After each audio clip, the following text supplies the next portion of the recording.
A day in my life as a student teacher. Ayan, gumigising ako around 4 a.m. and nag-aasikaso na para sa class ko na 6 a.m. So let me give you a story. August 18, nung dineploy kami sa PAIS, I can say na sobrang smooth lang nung deployment that time. Medyo nag-antay nga lang kami ng 1 hour bago dumating yung din namin. Well, understandable naman kasi nga madami kaming ide-deploy from different school. So after nung deployment, kinausap kami ng head ng math at pinapili kung anong grade level yung gusto naming i-handle. Ang pinili ko ay grade 10 kasi I know na medyo mature na sila at hindi na ganoon kakukulit. Hindi pa kami agad-agad pinag-duty or pinag-observe kasi nga nung dineploy kami ay hapon na at yung city namin ay wala na sa school dahil nga pang umaga yung duty nila. So sabi ni Sir, August 28 na daw kami mag-start since may class kami sa CCC every Tuesday and Wednesday, then Thursday ay holiday naman. Hindi na kami pinapasok ni Sir ng Friday since isang araw na lang naman daw. At ang sabi niya ay sa Monday na which is August 25 pero hindi siya aware na holiday din nun. Siguro ay nakalimutan niya na sa sobrang dami ng ginagawa. So sabi namin Thursday na kami makakapasok. So he agreed naman.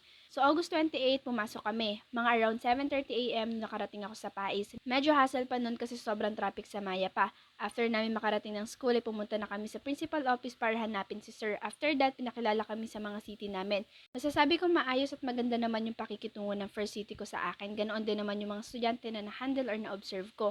I wanna say thank you to my first city for accepting me as her student teacher. Hi ma'am, thanks for 5 days na nakasama ko po kayo. Sobrang na-appreciate ko po nung inintroduce nyo ako sa students nyo and telling them na i-treat ako the way they treated you po. Kulang yung 5 days para makilala at magkaroon ng connection with you but sobra ko po kayong na-appreciate. I wish hindi mabilis yung that time para ma-feel ko pa yung environment ng mas matagal. Going back to my story, every 2 weeks ay nagpapalit kami ng city para talaga ma-explore namin yung iba't ibang environment at iba't ibang mga estudyante. Isa yon sa way namin para if ever na mapunta kami sa ibang section or ibang grade level, ay may background na kami roon. Ngayon, ay nasa grade 7 naman ako. Okay, good morning. Morning, Sir Mike and visitors. Una sa lahat, serbisyong tapat at may puso. Palo Alto Integrated School. Mabuhay! Visitors, ang dami. So again, as you can see, we have here another practice teachers from City College of Calamba. So every 2 weeks po nakapalitan sila. Diba? So makinig muna po. Magpapakilala po para sa mga. Hello, I am Maria Belen Perez and you can call me Ma'am Belen. So I am currently 4th year college at City College of Calamba. So I am here to observe your behavior as well as the teaching style of Sir Mike. So sana kung ano yung trato nyo kay Sir Mike, ganun din yung trato nyo sa akin. So sige po rin Ma'am Belen.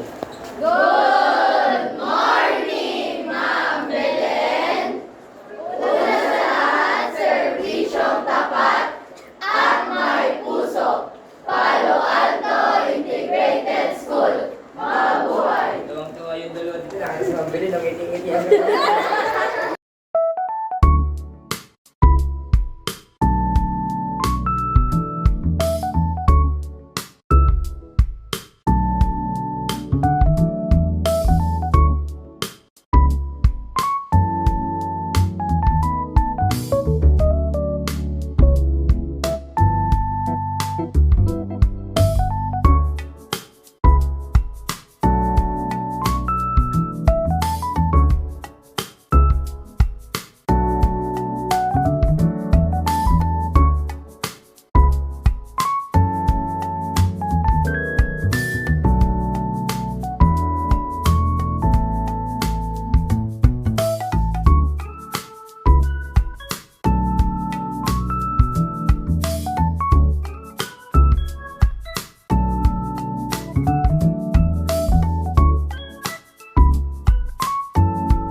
May uwi na po kami.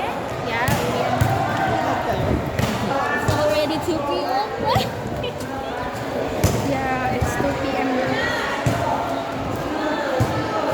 See you on Thursday, Pais. See you on Wednesday, Paris. Yak na ako. Papasok po sila kasi masipag po sila. Hindi. Papasok po ako kasi naghahabol po ako ng oras.